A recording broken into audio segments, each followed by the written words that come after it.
Alright, so for this week's Christmas edition of Horror Review Sunday, I'm going to talk about the 2007 French extreme film called Inside.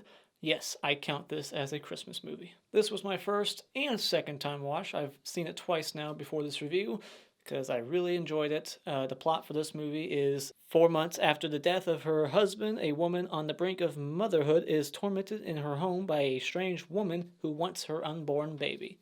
So let's get into the positives. What I really like about this movie, I really like the creepiness of the killer in the first act when you got like all the stalking shots of her outside, and even when she's like inside lurking around behind her, and the main girl Sarah doesn't know that she's like standing behind her. She has like this Michael Myers moment where she comes in out of the shadows and retreats back into the shadows. There's a lot of cool shots like that in the movie, especially in like the first like 30 minutes before shit gets nuts. I like the simple home invasion premise with a twist where the main protagonist is 9 months pregnant, about to give birth any second now, and so I just think that really adds to it, like having your main protagonist be 9 months pregnant and very vulnerable. She can't really do a whole lot physically. I really like the score in the movie too. It has like a really like low, like thumping, trembling beat in moments, and it just really amplified the tension in scenes.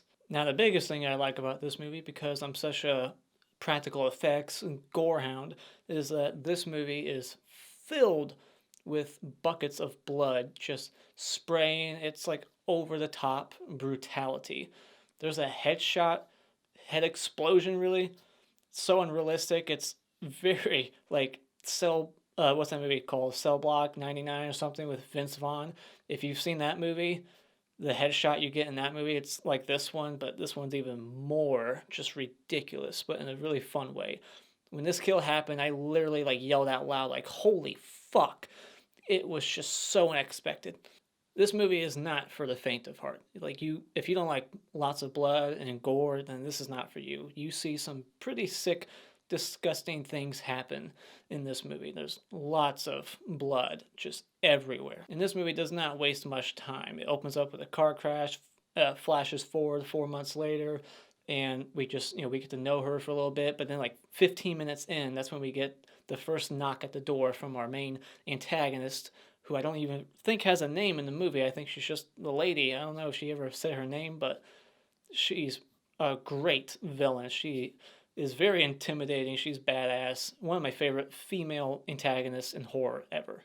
And lastly, I really like the end shot of the movie. It's very dark what happens towards the end, and it just looks haunting. As for my dislikes, just a small little quibble is I don't really like the look of the movie for the most part. Uh, it just has like it looks like a Saw movie. That's what I was thinking, because it has like a greenish yellow hue. The color palette, it just looks like you're watching like one of the Saw sequels. But my biggest gripe of this movie is the cops. When they enter the movie, they really start to weigh it down some. But then luckily, they get dispatched, and it starts to pick up again.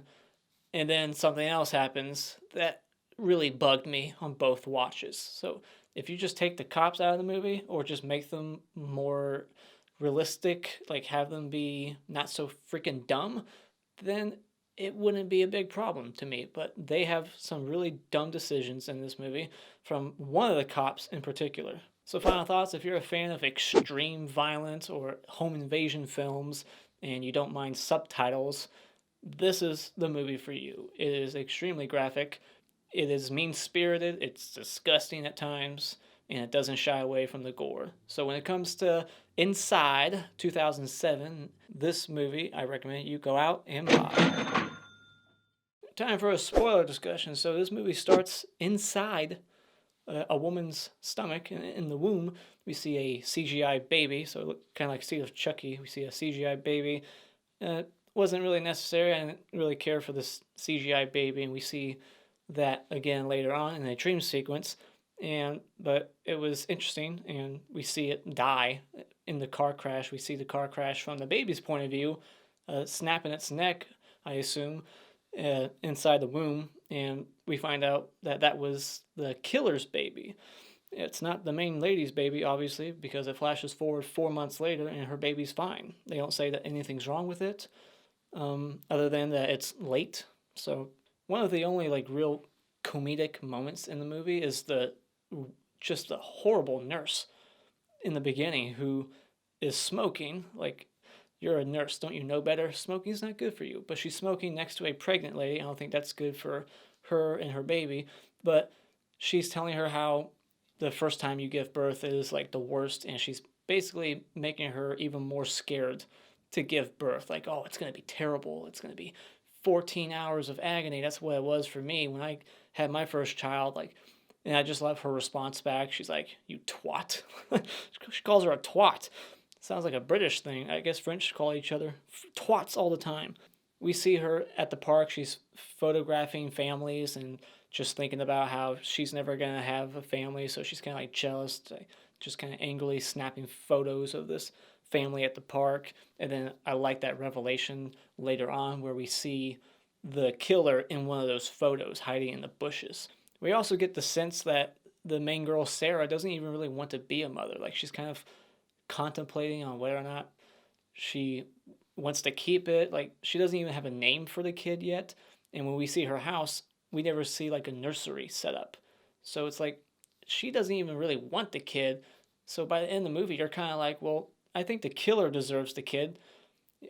So it's like you're almost kind of rooting for the killer at the end. Like, just give her the baby. You clearly don't deserve it. I think it's kind of ironic that the character John Pierre, JP, I'll call him that. JP, he works for a newspaper. He's like a chief editor, and he's like in charge of the headlines and what they'll say. I think it's kind of ironic that more than likely the next day he'll be the headline after what happens in this movie. Sarah, she hates Christmas and her address is 666. So I guess that makes sense since she's all about the devil and not Jesus. It's so funny. Like, her address is 666, but they kind of have like foliage blocking one of the sixes so you can't really see it. But it's just such a weird thing they threw in here. And she has a black cat, which is known to be unlucky, right? So no wonder this shit happens to her. We get this dream sequence where she's throwing up what looks like milk, and then all of a sudden her baby comes out of her mouth along with all kinds of blood. So it just shows us that Sarah is really scared about having this baby. She thinks this baby's probably going to kill her. And she's right by the end of the movie. Giving birth is what kills her. But it was probably more because of how her pregnancy, how her, C-section, if you want to call it that, was done. Scissoring up her whole stomach. That's going to kill anybody. So then we get the creepy knock at the door, kind of like the strangers, and she smartly does not let her in. She smells, danger right away. She's like, this isn't right. Something's fishy. So she doesn't let her in, and that continues throughout the whole movie, basically. At this door and the bathroom door, she's just constantly keeping this girl on the other side and won't let her in. So then when the cops get there, the female cop and the other cop, they both let the door just stay wide open. That was really dumb. And we see the killer in the background just walk right in as they're talking to Sarah. It's a cool shot. You just see her just simply walk in, just go upstairs, just la da da da. Like, they just left the door wide open. How stupid. These cops in this movie are so moronic. I thought it was kind of a odd, risky decision. Like, I don't think she would do this realistically. After she has that encounter with the lady outside and says, I'm calling the cops, before the cops even get there, she goes up to her dark room to start developing pictures. So it's like, that there's a crazy lady on your premises walking around your house. She could break in at any moment. I would be keeping my eye on that person, keep my eye on the doors until the cops get there, and then go do your shit in the dark room. So then we get our first of many effects scenes in this movie. She takes the scissors, dips them in like alcohol, and then starts stabbing into her belly button, and that wakes her up, and then she slices her lip open with the scissors, goes to kill her, but she gets out of the way and then goes to the bathroom, locks herself in, where she spends a lot of this movie at, and what a just gruesome sight. Like, oh, that's a cringy moment, just seeing like the scissors go into the belly button. So then her water breaks, and JP, he comes by, and he thinks that this crazy lady is her mom because he's never met her. But then the mom comes by and he's like, well, then who the hell are you? And then just walks up the stairs and doesn't like, does he not know that this crazy lady could probably be armed and kill him? Like, if this is just some strange lady in the house, you should probably keep your eye on her because she's probably deadly. You should be threatening the police. Like keep your eye on this woman who you thought was the mom, but now you know she's not. You should keep your eye on her. But instead, he turns around, goes up the stairs, and gets the scissors through the back of his kneecap, and then gets scissored in the balls, and she like twists it around in his nuts. Oh, awful. And then she stabs him a couple more times in the face, slits his throat, and just when you thought he was dead, he comes back for just one more second, and then she puts the pillow over his head and stabs him again and again, which is a common theme in this movie. People, you think they're dead, but then they come back. Happens again later, but it's a worse. I don't like it when it happens the second time. That one was okay because she just immediately killed him, but when it happens again with the like zombie cop, what the fuck was that? I didn't like that at all. But so the mom, she gets there, she goes upstairs, and Sarah, she opens the door and just immediately like stabs this big old like needle through the mom's neck out the other side, pulls it out, blood just gushing out, hitting the walls, very bloody, and just what a heartbreaking moment. Like, could you imagine accidentally killing your mom on Christmas Eve? Like, oh my, oof. And you can just see how heartbroken she is. And then later on, when a cop gets there, she's like, "I killed my mom." And but JP didn't even really need to be there. Like, he was about to leave, and then she invites him back in. Like, "No, stay and drink." So it's like the crazy lady wanted to kill him. Because he could have just been gone and on his way, but she's like, "No, stay by, stick around." If you're a fan of animals, you're not gonna like this scene. She takes the black cat and cracks its neck and then just throws it. And it sounded like it weighed nothing. When it hits the ground, it just makes like a poof. Like, that thing weighed nothing. And then she grabs a shard of glass and she's like gripping it so hard that her hands are like gushing with blood. It's like, geez, like I get you're very tense right now. You're scared, but why hold the shard of glass so tight?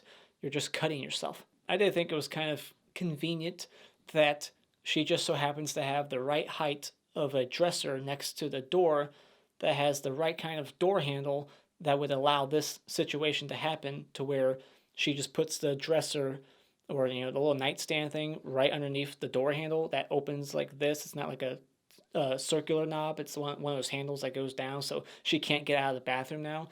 And then one decision that bugged me from the main girl, Sarah, is that she knows that the cops are down there. They're at the door talking to the crazy lady, and there's a bunch of holes in the door because she was stabbing it with scissors earlier. So all she had to do was scream, "Hey, help, I'm up here," and the cops would have heard it. So the cops leave, and then she goes upstairs and she stabs Sarah's hand into the wall. So now she's stuck. But the cops come back because they remember the detail from earlier that the woman that lived there was pregnant.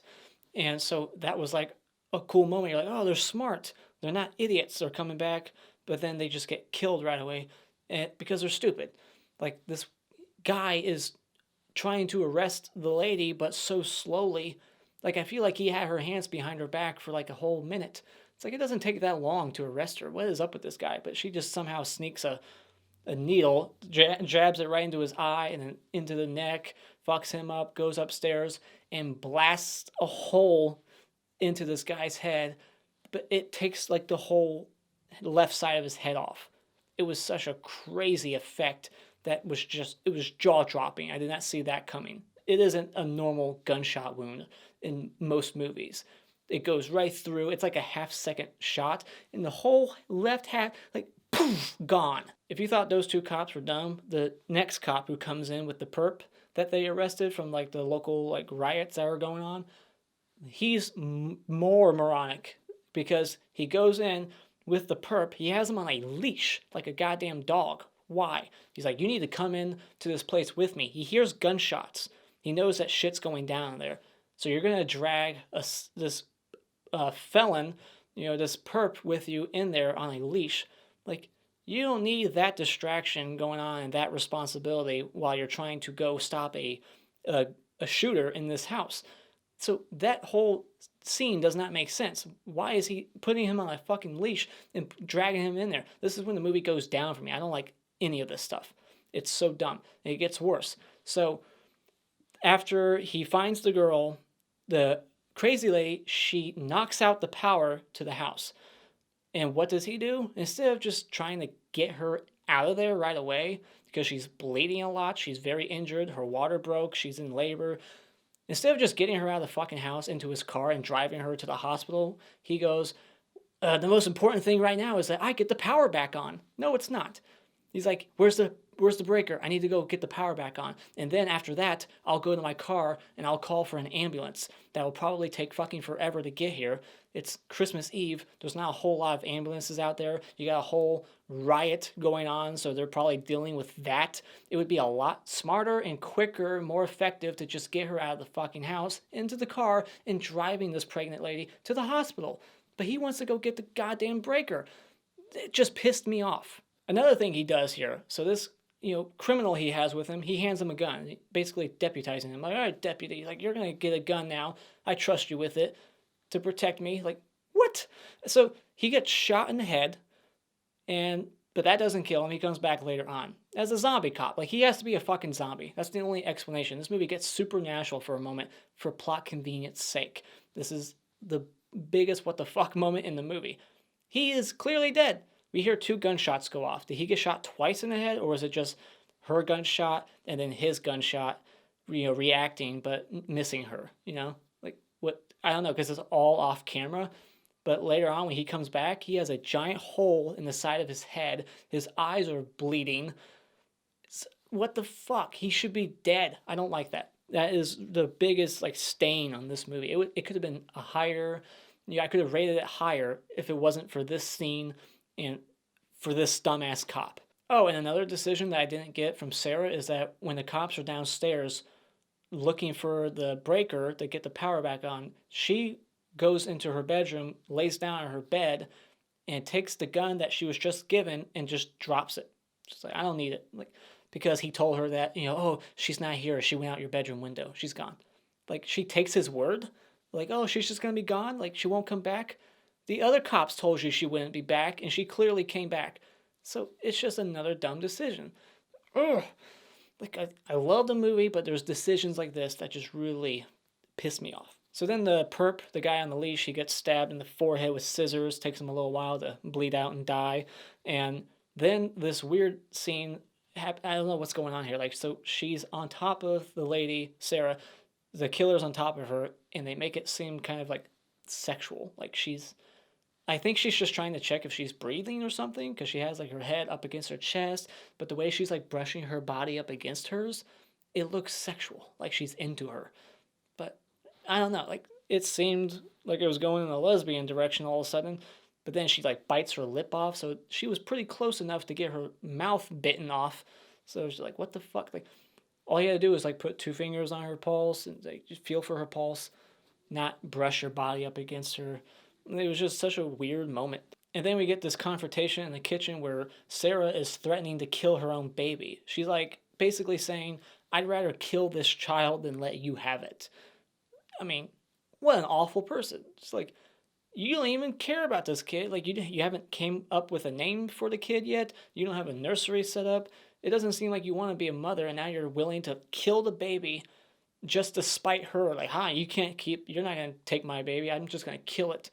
And then she hits her over the head with a toaster, and then she ends up performing a tracheotomy. She stabs a hole in her throat because she can't breathe, and then she uses duct tape to cover the wound.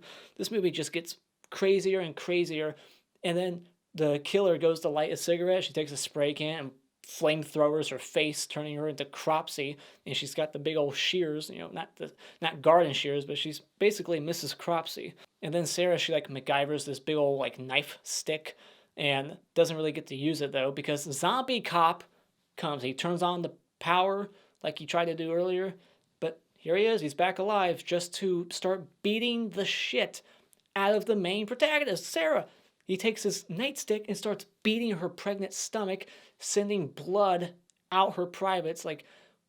Such a brutal scene, but why is he attacking her? Because his eyes are bleeding. He's blind now because of the bullet did the bullet miss his brain? and then like hit like the back of his eye, so now he's blind, and he's just like blindly like Michael Myers in Halloween 2, just beating the shit out of Sarah. But then she gets saved by the killer, who stabs him in the armpit. Very Halloween Kills now, like just under the armpit, and then stabs him in the stomach. So now he's dead finally. Like, I don't get, like, how do you explain this? How is it not supernatural? I can't explain. Like, he had to be dead. Ugh. But then she gives birth on the staircase. It's like a C-section, but not done how C-sections are done. She gets the scissors all the way up her stomach. She slices her wide open, just rips her stomach open, takes the baby out. You see her intestines just hanging out, gallons of blood gushing down the stairs. It is so gruesome, this finale here. It is just fucking off the wall. And so then the movie just ends with Sarah, our main girl, dead on the stairs, and Mrs. Cropsey, as I like to call her now, on the rocking chair with the baby, which, is it even alive? It's not crying. And after all the shit she just went through, that kid probably would be dead. But yeah, she's just rocking in the chair, and she's going to be dead too. All the damage she took, half her face melted off. She's probably going to die too. So, I don't know. So yeah, she's just rocking with the baby in the rocking chair. You got this red light above. Just, it looks like it's an awesome shot. What a great way to end the movie. And so yeah, that's the end of the movie. What are your thoughts on this movie? Let me know in the comments below. Is it one of your favorite French extreme films? Do you prefer like Martyrs or Frontiers? You know, let me know. And as always, if you like what you've seen here, you can hit this like button and become a subscriber today just by clicking on my cartoon face in about 5 seconds. And remember, it's just an opinion. You don't need to get upset about it.